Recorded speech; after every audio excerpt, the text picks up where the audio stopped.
우리의 주님이 되신 예수님, 우리 예수님께서 이 땅에 오신 이유가 있습니다. 그 이유는 바로 하나님께서 뜻하신 일을 이루시기 위해서입니다. 하나님이 뜻하신 일을 이루어 하나님에게 기쁨이 되고 그리고 하나님께 영광이 될 수 있도록 그렇게 하기 위해 예수님이 이 땅에 오셨다 하는 것입니다. 그렇다면 하나님이 뜻하신 일이 무엇일까?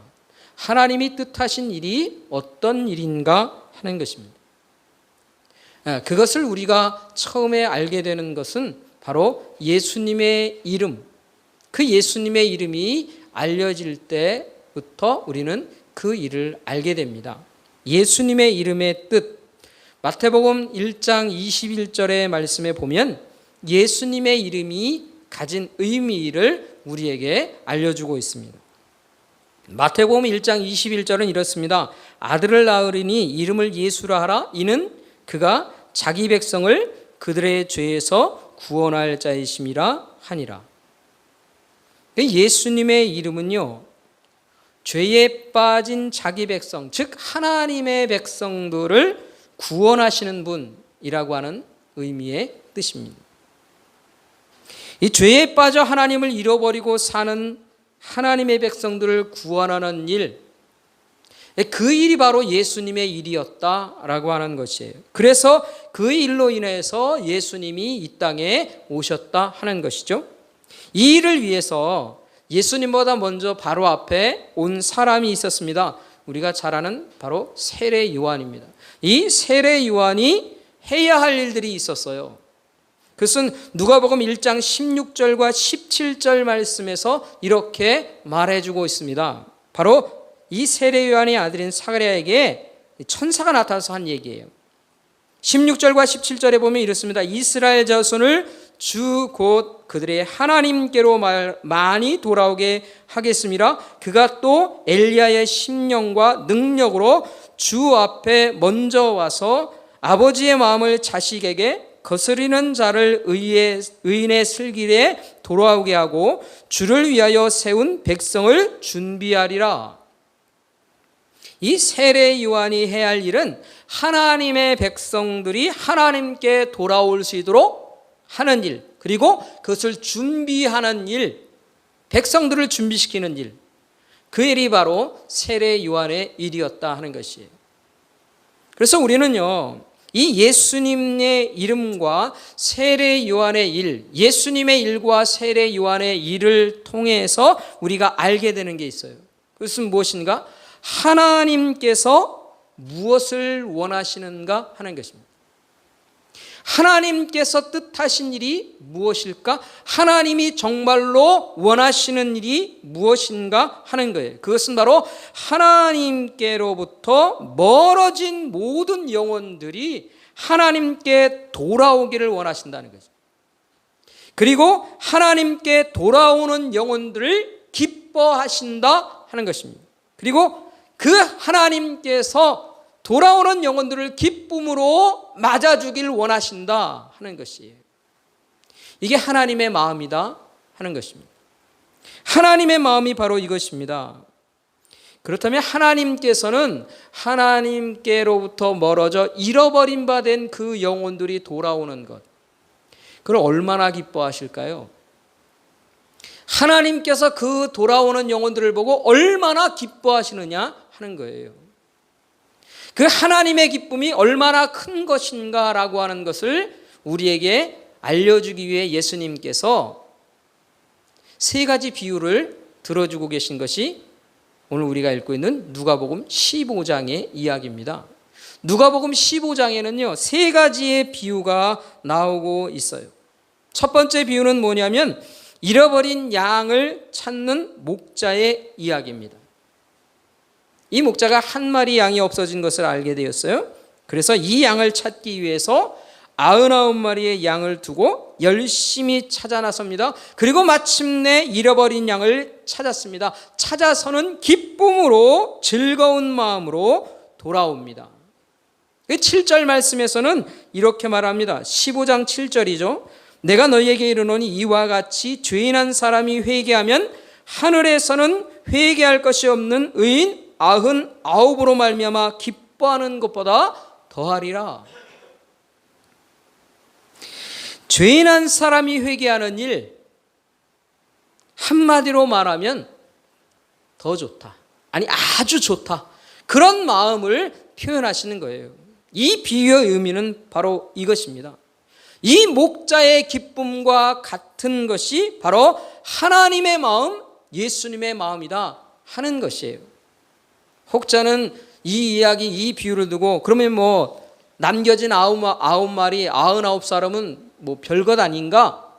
그것에 대해서 따지는 사람들이 있어요. 그것은 이 비유를 잘못 깨닫고 있는 거예요. 이 비유의 가장 핵심적인 의미는 뭐냐면 잃어버린 그 한 마리가 다시 돌아왔을 때, 잃어버렸던 그 영혼을 한 영혼이 돌아왔을 때 하나님은 너무 기뻐하신다는 거예요.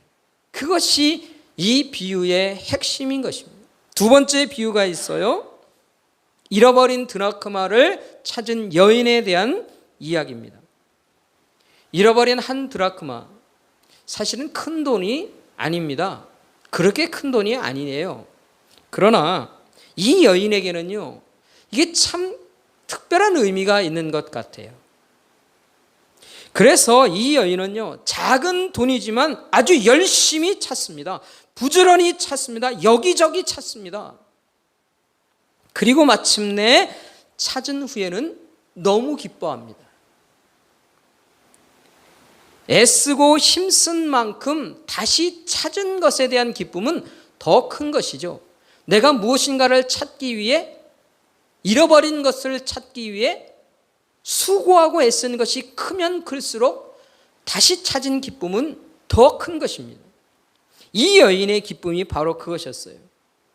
이 여인의 기쁨이 바로 하나님께서 잃어버린 영혼을 찾았을 때 기뻐하시는 마음과 같다 하는 것이. 자, 그리고는 오늘 본문의 세 번째 비유가 등장하는데 우리가 읽은 이 비유에 대한 것이죠. 그런데 이 비유는요, 다른 것과는 사실은 좀 격이 다릅니다. 왜냐하면 이전의 비유들은요, 사실은 잃어버린 양, 잃어버린 동전과 같은 그런 의미를 가진 것을 찾았을 때 오는 기쁨이에요. 그런데 세 번째 이 비유는요, 너무나도 격이 다른 얘기예요. 잃어버린 아들을 찾은 아버지의 이야기다 하는 것이에요. 우리가 잘 아는 대로 탕자의 이야기죠. 여러분, 세상에 어떤 사람도 자신이 아끼는 물건을 잃어버렸다가 찾은 것과 잃어버린 아들을 찾는 기쁨을 비교할 수 있는 사람은 사실은 없습니다. 여러분, 우리가 아끼는 물건을 잃어버립니다. 잃어버릴 수도 있죠. 근데 이 일은요, 사실은 아쉬운 일이에요. 아까운 일입니다. 근데 여러분, 자식을 잃어버린다면 어떨까요? 이게 비유가 될 수 있을까요?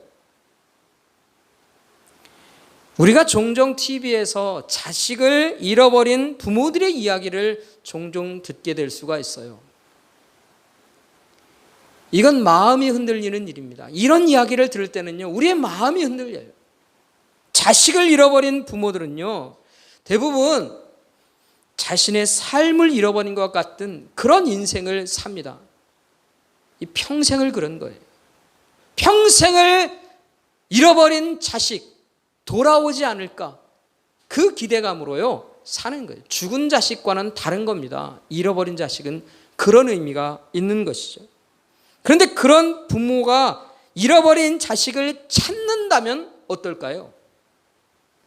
그래서 잃어버린 자식을 찾는 것과 잃어버린 양, 아끼는 물건, 이것 찾는 것과는요 격이 다른 거예요. 아주 다른 이야기라는 것이죠.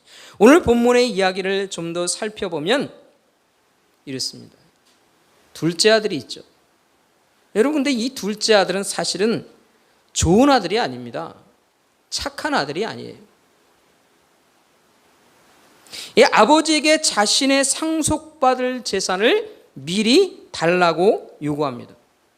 여러분, 원래 상속받을 재산이라고 하는 것은 언제 받는 겁니까? 부모님이 돌아가신 이후에 그렇게 받는 거예요. 물론 요즘 돈 많은 사람들이 편법으로 상속세 아끼려고 자식들에게 미리 재산 분배하는 그런 일들도 있습니다. 그것과는 다른 얘기죠. 그래서 이 상속받는 재산이라고 하는 것은 아버지의 생전에는 요구할 수 있는 게 아니에요. 그런데 이 자식은 아버지 생전에 상속받을 재산을 요구합니다. 사실 예의가 없는 것입니다. 또 만약에 상속받을 재산을 자식이 미리 요구한다고 하는 것은 어떤 일입니까? 가지고 있는 지금 재산, 만약에 집이 있다면 집 미리 팔아야 되는 겁니다. 내가 가지고 있는 땅, 건물 그런 것들이 있다면 지금 주세요 라고 얘기하면 그걸 팔아야 된다는 거예요. 이거 어떻게 될까요? 손해가 나야 되는 거예요. 부모의 입장에서는요, 이건 손해를 봐야만 들어줄 수 있는 그런 요구다라고 하는 것이에요. 들어줄 수 있을까요? 만약에 생각해 보세요. 내가 지금 가지고 있는 재산 뭐 별로 특별하게 많이 없다 할지라도 내 자식이 만약에 지금 나에게 내 재산 상속받을 건 미리 주세요. 그러면 어떻게 하겠어요? 근데 여러분, 이렇게 미리 상속받을 재산을 요구했던 이 자식이 정작 재산을 들고 가서 한 일이 뭡니까? 허랑방탕했다 하는 것이에요. 여러분, 우리가 한번 생각해 봅니다. 여러분, 재산을 모으는 사람이 있어요. 재산을 모으는 부모가 있어요. 그런데 이 부모가 허랑방탕한 생활을 하고 재산을 모을 수 있을까요? 여러분, 허랑방탕한 생활을 하면서 재산을 모을 수 있는 그런 재력가가 있겠느냐 하는 것이에요. 이게 불가능한 일입니다, 여러분. 그렇지 않겠어요?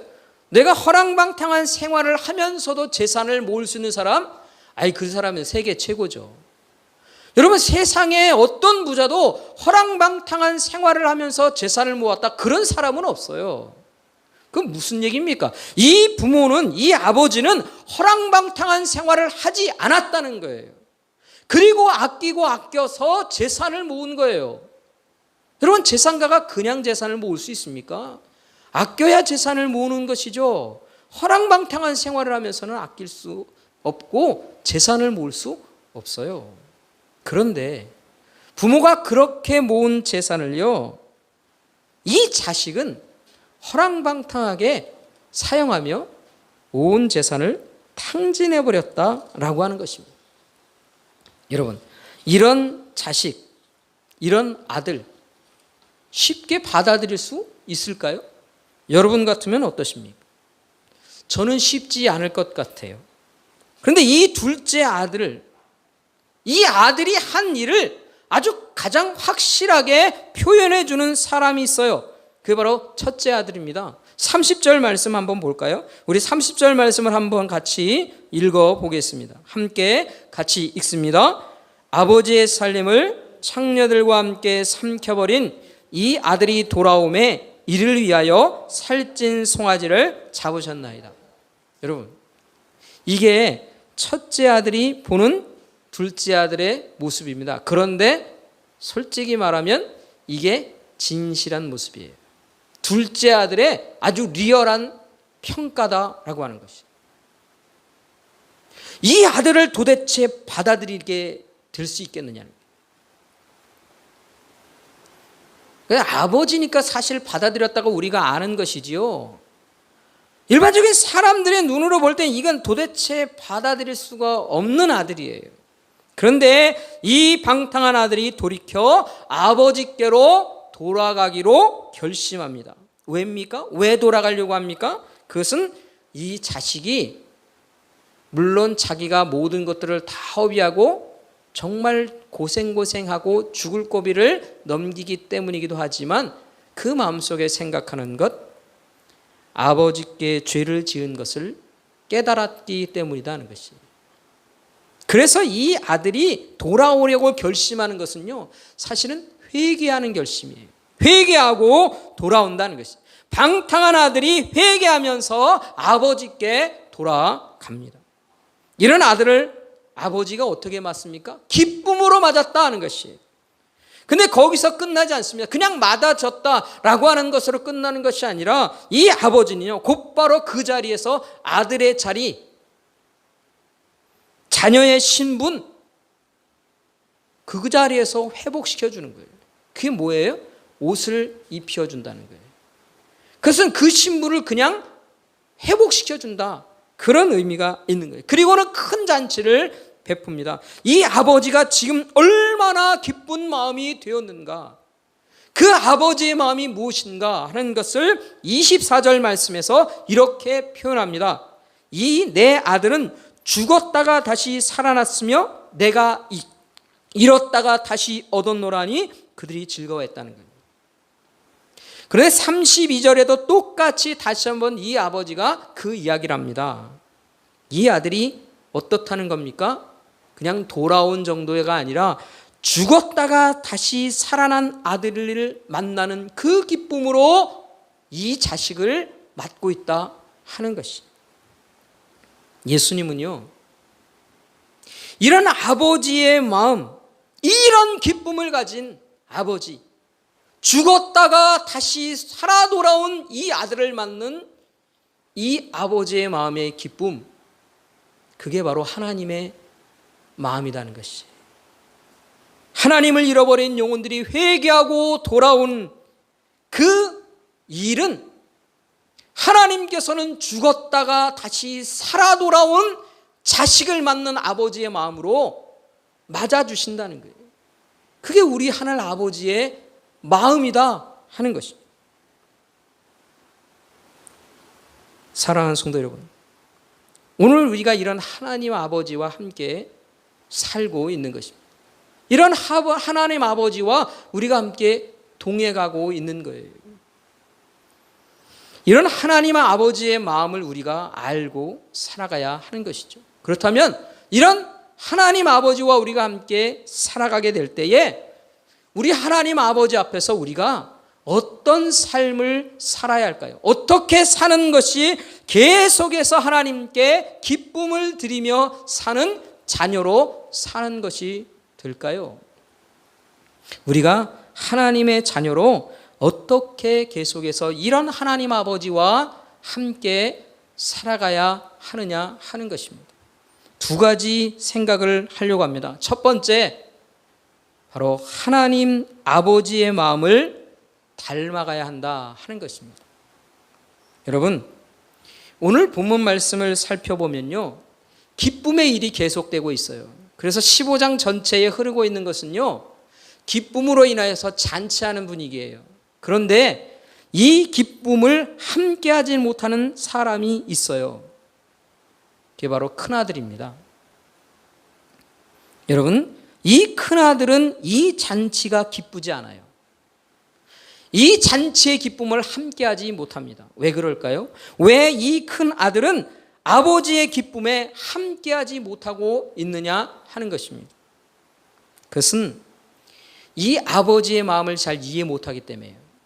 그리고 이 아버지의 마음을 담지 못했기 때문에, 아버지의 마음을 함께 품고 살아가지 않고 있기 때문에 그렇다 하는 것입니다. 여러분, 아버지의 마음이 뭡니까?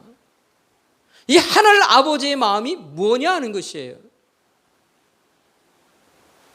이 오늘 본문 말씀을 통해서 계속해서 우리에게 가르쳐 주는 게 있어요. 하나님의 아버지의 마음은 무엇인가? 바로 긍휼의 마음이다. 자비의 마음이에요. 불쌍히 여기는 마음이에요. 그래서 20절 말씀에 보면 이 아버지가 돌아오는 아들을 보고 어떤 마음을 갖습니까? 측은히 여겨 달려가 목을 안고 입을 맞췄다는 거예요. 그 마음속에 측은한 마음이 드는 겁니다. 하나님 아버지의 마음이에요. 측은히 여긴다는 것이 뭡니까? 딱하게 여기는 거예요. 불쌍하게 여기는 거예요. 가엾게 여기는 거예요. 그래서 이것이 바로 긍휼의 마음, 자비의 마음인 것이죠. 이게 하나님의 아버지의 마음인데, 그런데 첫째 아들의 마음은요, 이런 하나님의 마음, 아버지의 마음을 품고 있지 못합니다. 긍휼의 마음, 자비의 마음이 아닙니다. 그가 가지고 있는 마음이 있어요. 그것은 무엇인가? 바로 판단하는 마음입니다. 그 마음만 품고 있어요. 아들이 된다고 하는 것, 아들의 자격이 뭐냐? 그것은 바로 아버지의 명령하신 것을 잘 지키는 것, 그렇게 잘 지키는 자만이 자식이라는 거예요. 자식이 되려면 그 아버지의 명령을 잘 지키며 따라야 살아야 되는 거 아니냐? 그 따라 살지 못하는 자식은 자식이 아니다는 거예요. 여러분, 이 아들의 마음이 어떻습니까? 이 판단이 어떻습니까? 그럴듯하지 않습니까? 그런데요, 이 엄한 판단을 가지고 있고 그 엄한 판단으로 잣대와 기준을 삼아서 늘 재단하고 늘 정죄하는 일에 빠른 그런 삶의 태도를 가지고 있지만, 그런데 분명한 것은 뭐냐면 그것은 아버지의 마음이 아니라는 거예요. 하늘 아버지의 마음이 아니라는 것입니다. 물론 하늘 아버지도 때로는 잘못된 것에 대해서, 죄악된 것에 대해서 정죄하시는 것이 있습니다. 그러나 그 정죄하고자 하는 그 마음보다 더 큰 마음이 뭐예요? 긍휼의 마음, 자비의 마음이라는 거예요. 그게 하나님의 마음입니다. 그런데 이 첫째 아들은요, 판단하는 마음의 태도만을 가지고 있어요. 그리고 재단하려고 합니다. 늘 정죄합니다. 손가락질만 하려고 하는 거예요. 여러분, 그런데 이 첫째 아들은 사실은 비유에 대한 거예요. 이런 첫째 아들과 같은 마음을 가지고 살았던 사람들이 있어요. 예수님 당시에. 누구인가? 바로 종교 지도자들이 그랬습니다. 예수님 당시에 이 종교 지도자들은요, 이런 삶의 태도를 가지고 사는 거예요. 늘 항상 율법을 들이대며 율법으로 인하여서 사람들을 정죄하기만 합니다. 너 이 율법에 틀렸다. 너 잘못됐다. 그러니 너는 죄인이다. 라고 하는 것만 계속해서 심어주고 있는 거예요. 회개하고 돌아오는 이방인들이 있어도 그 회개하는 영혼들을 향해서 기뻐하는 마음이 없어요. 하나님의 마음을 갖지 않은 것입니다. 하나님은요, 십자가를 통해서 우리에게 그 하나님의 긍휼하심이 얼마나 풍성한 것인지, 그 하나님의 자비하심이 얼마나 높고 큰 것인지를요, 우리에게 가르쳐 주셨어요. 그래서 십자가를 볼 때마다 우리는 늘 하나님을 향해서 그 하나님의 자비하신 그 마음을, 그 긍휼이 풍성하신 하나님을 늘 만나게 되는 것입니다. 사랑하는 성도 여러분, 오늘 우리가 하나님 앞에서 어떻게 살아가고 있을까요? 혹시 내가 이 큰아들과 같은 마음의 태도를 가지고 살아가는 것은 아닐까요? 늘 하나님 곁에, 아버지 곁에 사는 것 같은데 그 마음은 아버지의 마음을 품지 않습니다. 늘 내가 자랑하는 것, 내가 자랑할 것, 다른 사람이 못하는 것, 다른 사람이 마음에 들지 않는 것, 다른 사람이 하나님 앞에서 옳지 않은 것 같은 것, 늘 그것만을 생각하고 긍휼과 자비의 마음보다 정죄하는 마음과 판단하는 마음을 더 많이 가지고 살아가고 있는 것은 아닌지를 우리는 살펴야 한다 하는 것입니다.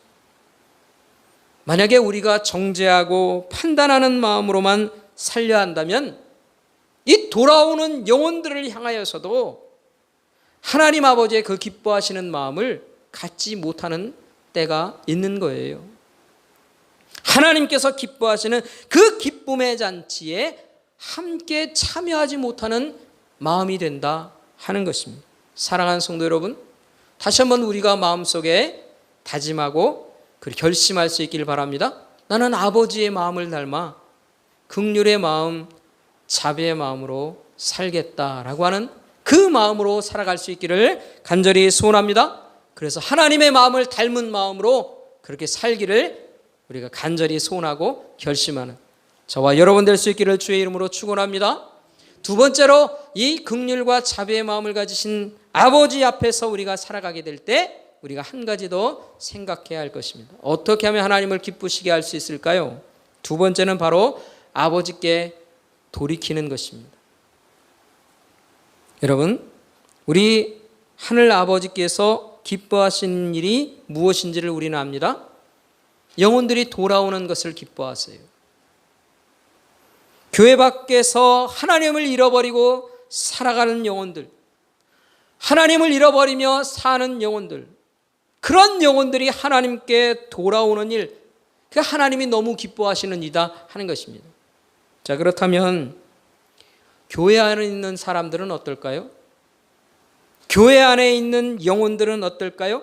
믿음으로 하나님 앞에 살고자 하는 우리들은 어떨까요? 어떻게 해야 하나님 앞에 우리가 기쁨을 드리며 살 수 있을까요? 교회 밖의 영혼들이 하나님께 돌아오는 일이 기쁨이 되는 것처럼 교회 안에 있는 믿음의 사람들도 동일하게 하나님께 돌아가는 것을 하나님은 기뻐하신다 하는 것입니다.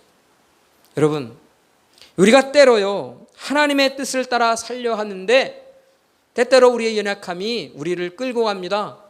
그래서 하나님으로부터, 하나님의 뜻으로부터 벗어날 때가 있어요. 믿음의 사람들이 하나님과 다른 길로 가려고 하는 것이에요. 주님 말씀대로 살려고 하지 않습니다. 하나님께서 어떤 계획을 가지고 계신지를 생각하려 하지 않습니다. 그것에 관심을 두려 하지 않습니다. 그리고는 내가 계획한 대로, 내가 원하는 대로만 살려고 고집부리며 삽니다. 하나님의 뜻에 맞춰 살려 하지 않는다는 것이에요. 그러면서 하나님께서 내게 원하시는 것은 찾으려 하지 않습니다.